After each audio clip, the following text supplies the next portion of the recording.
Now filling in for Dibs, only three guys that a mother could love: MJ, Nicky Nukes, and Alex Green. All right, everybody. A very happy Thursday and a good afternoon. Yes, this is, of course, the Rob Dibble Show. Rob on vacation. Hopefully he's enjoying himself. Well-deserved, of course. Michael Johnson Jr., Alex Green, Nicky Nukes, better known as Nick Federico. And as the great Bob Joyce said in another intro where he's 3 for 3 this week, three boys only a mother could love, right? I don't know about that. Who knows? Gentlemen, we got a good show lined up for everybody. We really do. Thanks, everybody, for tuning in and keeping us on the air, of course. Fox Sports Radio, 97.9 FM in Hartford, 1300 AM in New Haven. And then download and listen on that free iHeartRadio app. And if you want to be a part of the show, press that red microphone icon. It's called the Talkback feature. And then we might be able to play your rant back on air, because I know we have to begin with the Red Sox. Yes. Because the Yankees we're going to get to were abysmal last night. One of the worst displays of leaving runners in scoring position I've seen in quite some time. But you got to talk about the good. We like to start with the good. We want to be positive and optimistic here on this show when we can, right? The Red Sox are 33-8. 33-8 in their last 41 games. They are now one game behind the New York Yankees. Only one. One. The closest it's been since March 27th. That's when the season basically started. Yeah. It's now August the 6th. They blanked the White Sox last night for a 4-0 win. Yet again, superb starting pitching in this series, and you don't need a ton of run support when Sonny Gray's going. No. Right? That's basically what you look at. Sonny Gray is pound for pound. He's probably second, right behind. If Skubal was in the AL, he would have been third, but now with Skubal on the Dodgers, he's right behind Schlittler as the second best pitcher. I would think pound for pound in the American League, and he's gaining right now too. If Schlittler's got to be careful, he's a couple more bad starts, and Gray keeps rolling. But anyway, good performance last night. The vibes with this Boston Red Sox team are just simply immaculate. Bob Joyce will join us a little bit later on in the show. Resident Red Sox fan, just like you, Alex. And he's one. He's good friends with Dave O'Brien. Reached out to him, so we had a great conversation with Dave O'Brien. You'll be able to hear a little bit later on in the show around 4:25. So this team has totally captivated the sport of baseball. They've stole the summer away from all the other teams with the headlines, all for the good. A month ago, even still, this team was not in a place to be where they are right now. It's 62-51, dead. abysmal home record. Now you're almost 500 at 27-29, and you've got fans carrying again at Fenway Park. You know how loud it is there? It's a playoff game every single time you go out there if you're the Red Sox. And that's important. Guys like Caleb Durbin hitting .286 recently. This dude couldn't hit anything in the beginning of the season. In a beach ball. Chad Tracy, too. The dude needs, if he's not, I don't think he's still getting enough credit for pushing the right buttons when needed, letting his guys kind of play freely in the lineup and do what they want. He's done a great job with plug and play.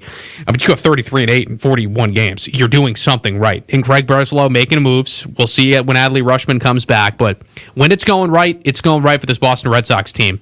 And I know there's a lot of listeners out there who, I know we carry Yankees games, but a ton of listeners who are Red Sox fans. Sonny Gray gets his 14th win.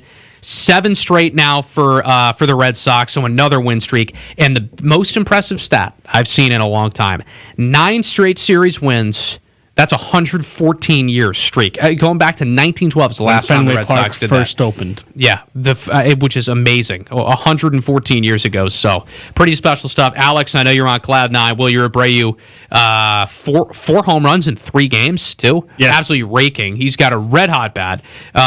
What more can you say? What more can you say about your Red Sox? There's not too much more to add, Mike. You hit the nail on the head and pretty much got to everything. But, I mean, Sonny Gray, this was a guy who was considering waiving his no-trade clause when the Red Sox were, brutal. And just a month ago when it seemed like they were dead in the dumps and out of it this season. But he has been phenomenal all season long. 14th win on the season. He went 6 innings, scoreless innings, 8 strikeouts, 2 walks. Phenomenal outing from him. Limited run support last night from the Red Sox after they scored, 15 runs, whatever it was in that first game of the series. But Willie Abreu, 3rd straight game with a home run coming off that 2 home run night in in game 1 of the series. But Willie Abreu has been phenomenal. Ceylon Rafaela went 0 for 3 last night, but he's been really hot recently as well. And the glove is there. For Ceylon Rafaela always. And then someone who has had a good glove in the outfield this season, but not so great at the plate. Jarren Duran had a great night last night, 2 for 3 scoring a run as well. But I mean, Caleb Durbin, you mentioned it. He was unplayable in the beginning of the season. He was awful, couldn't hit anything. He goes outside the organization to fix his swing. Props to him for doing it, because he's been a completely different player since that happened, and he's been a big reason why this Red Sox team has been as successful as it's been in the whole month. And Chad Tracy, he's in the running for AL Manager of the Year. I think he's the front runner. I think he has to be the front runner, honestly, because what he's done with this team since taking over from Alex Cora is insane and unheard of in the sport of baseball. So the Red Sox continue to play well, and hopefully they can get the sweep tonight against the White Sox. Yeah, we'll see. I mean, Tracy to me should be the front runner. I think he's done more than enough. Unless they're bounced and get blown out in the playoffs, then maybe you consider bringing in a big name candidate. But he's done more than enough in my eyes to earn it. Contreras okay too. Left in the fifth inning. I saw doing it was just illness. Yeah, he should be fine. Should be fine. So probably day nothing to day. Too. Wonder if he'll get the night off tonight. Long term, hopefully for Wilson. Maybe he does, but he's been solid all season long. He was the best hitter for the Red Sox when they were struggling early this season, and he's continued to he got perform and hit and just be a great player and bring that energy and that spark that the Red Sox have been missing early in the season. He's kind of been the catalyst, or was the catalyst, and he's been to a get that fantastic rolling. leader in that clubhouse as well. Oh yeah, first baseman Tristan Casas underwent left wrist surgery. Obviously, we don't need him. Well, we got Wilson Contreras, so we're good on that. You're doing this without Roman Anthony and Garrett Crochet. Yeah, that there's something to be said about that. I mean, Nick, I'll get to you in a second, but as much as it pains me, fan hat off, radio host hat on, what the Red Sox are doing and in the market we're in Hartford, and all the people out there listening know this too. The Red Sox are the talk of the town. They have been. I mean, what they have done, you got to respect good baseball.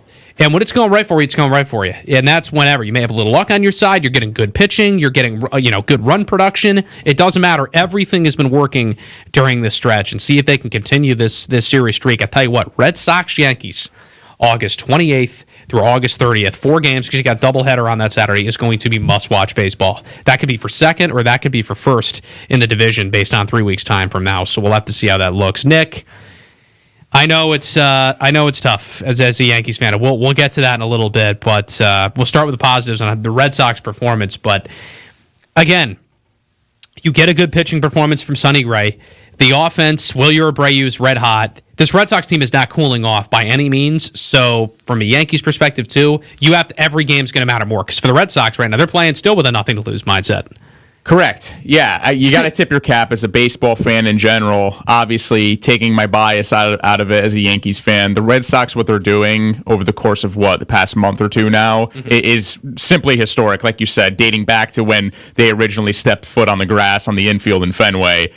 They're breaking all sorts of streaks. I think they've swept 6 or 7 of their last 11 series. Something like it's just that, unbelievable. They're on course to sweep the Red Sox. They're on course to sweep the White Sox if they can get the win tonight. They're coming fresh off a sweep of the back-to-back World Series champion LA Dodgers.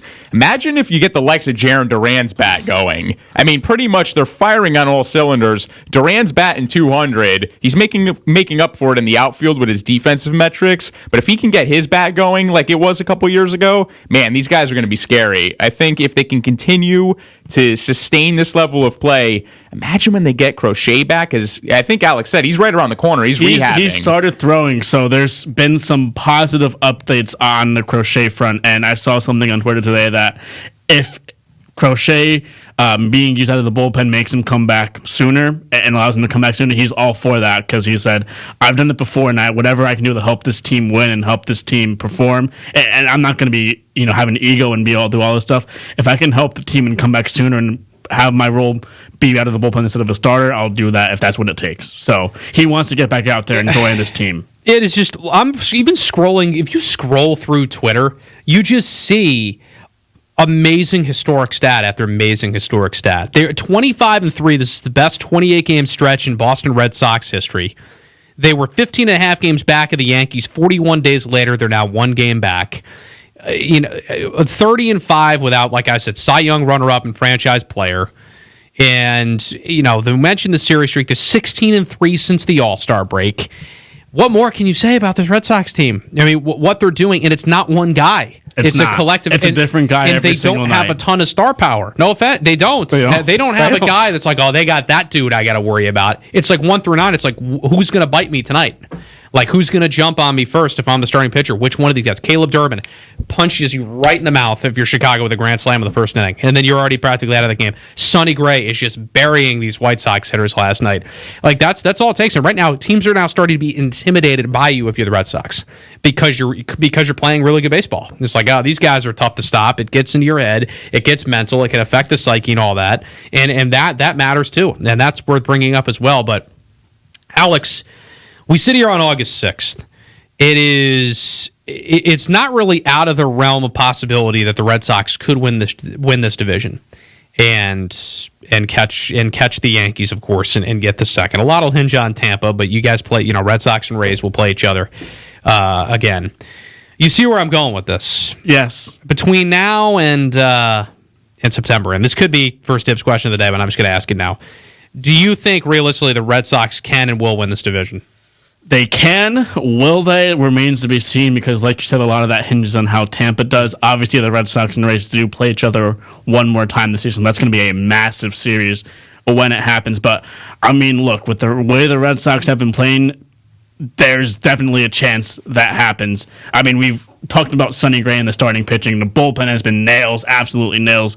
Guerrero, Whitlock, Moran pitching last night. Chapman's been good. Slayton's been good. All these guys the Red Sox have in their bullpen have been really, really good over this stretch and this winning streak and just the past, months since the All-Star break in general. But look, with the way the Red Sox have been playing, passing the Yankees is certainly something that can be, and I think will be done before this season ends, and then winning the division is not out of the realm of possibility either. So, the Red Sox can not only be playing postseason baseball, but they could be hosting a divisional series at Fenway, which was absurd and something that was not even a forethought earlier. A tough team to beat with how much the crowd is behind this Red Sox team. Fenway in the postseason, there are very few stadiums like that. That's right. Nukes? People were jumping ship in Boston. Let's not forget, 2 months ago, people were shipping out of Boston. They were calling for heads. They were chanting to sell the team. They wanted Breslow gone. Where are those same people? Are they all still in those seats, or do they give up on the team? I'd like to know. It's food for thought, but they've turned it around. But the real talking point here is, for as much as the run has been insane for the Red Sox, the ball is really in Tampa Bay and New York's court, right? Yeah. Like the Red Sox are still technically behind both of those teams. They're sitting in third place in the AL East.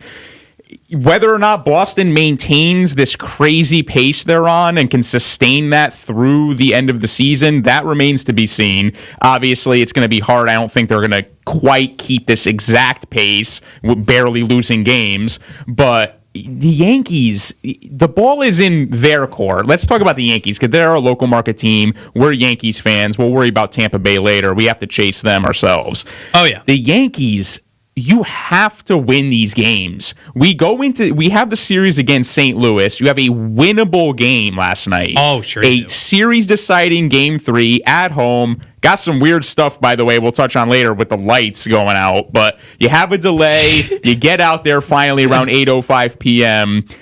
And there's just no run support. Absolutely none. 4 hits. You go 4 hits.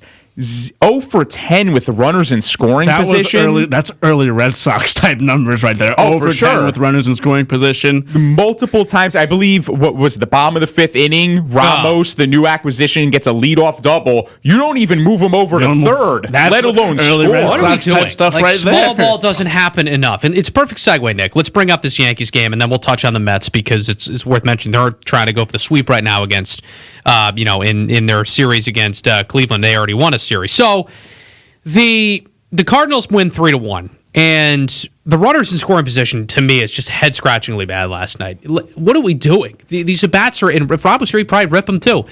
Non-competitive at-bats. Non-competitive, right? I mean, Ryan McMahon is up in a spot with Rose.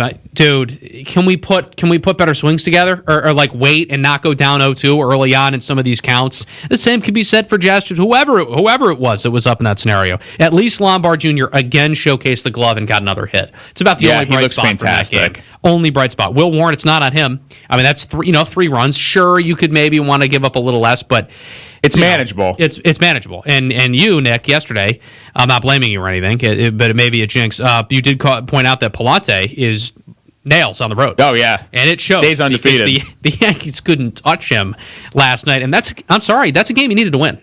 But not... Yes, they couldn't touch him because they only mustered up a measly 4 hits on the night. Yeah, but measly is right. You drove the pitch count up to about 103 pitches before he gets out of the game, and there was traffic on the bases. Yeah. They had opportunities to score. Like I said, Ramos leads off the 5th with a double down the right field line, I believe. You strand him out there. Man on second, no outs. That run has to come in. You're trailing 3-0 at that point. Make something happen. Choke up on the bat, put the ball in play, and see where the chips fall. But no, they strike out. They have, like you said, uncompetitive at-bats. They're taking first pitch strikes right down the middle. They're probably the best pitch you're going to see in some of these at-bats. Can we stop doing that, too?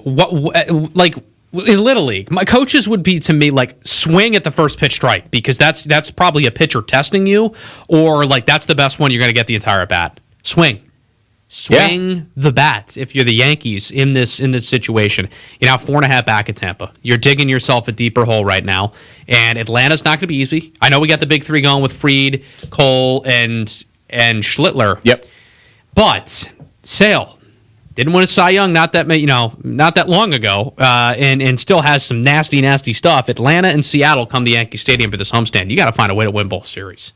Yeah. Even 3-3 is probably not going to cut it because Boston might win tonight. Then they're a half game back, and who does Boston have after that? It's a fairly the Athletics. All right, so see, this is why you need to win these games. Yeah. If you're the Yankees, but it makes these shows fun.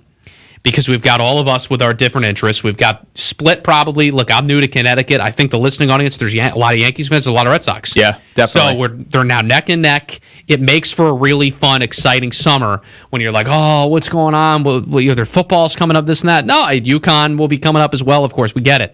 You got Yankees and Red Sox dueling it out in summer. And that does make it exciting. And wouldn't it be something if they get matched up in a wild card series again in the playoffs? Saw it last year. Saw it last year. We did.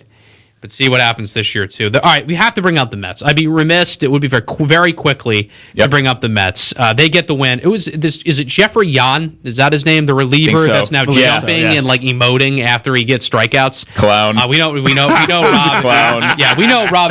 Look, I'll play devil's advocate. I think it's fun because it makes the Mets watchable.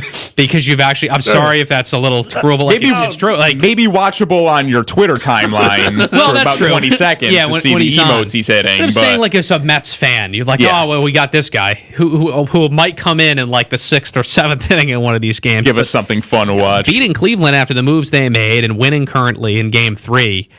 Bo Bichette looked good. The Mets are pretty much out of it, but it's worth throwing in at least. They've got an exciting new. Was that his first? That was his appearance. First appearance. It was his first appearance. Yeah, just gotten called up, coming in. At least that's exciting. Other than that, look, I'm sorry to all the Mets. There's not really much else you can spin at 49 and 66, looking for win number 50. But